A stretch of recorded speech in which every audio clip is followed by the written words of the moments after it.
ليه كيمياء؟ طيب، هو انا اسمي الكامل احمد كمال عبد الحافظ جوده. انا في الكيمياء جايب في الثانوي 56 من 60، وفي الاحياء جايب 57 من 60. وانا بحب من صغري العلوم بشكل عام، بحبها جدا لدرجه ان انا كنت كتاب الاحياء ده انا خلصت مذاكرته، هو بتاع ثانوي بس انا كنت واخده من اختي الكبيره وخلصت مذاكرته وانا في اعدادي.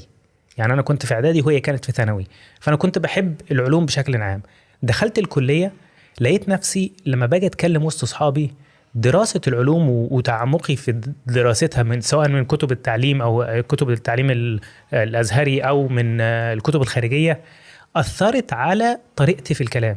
فبقيت لما باجي اتكلم بتلاقيني بقول بما ان واذا ونستنتج من هذا كذا وكذا. فاصحابي قالوا لي انت مالك بتتكلم زي دكتور الكيمياء كده ليه؟ في اللي هو الكلام العادي يعني. فقالوا لي بص احنا هنسميك كيمياء.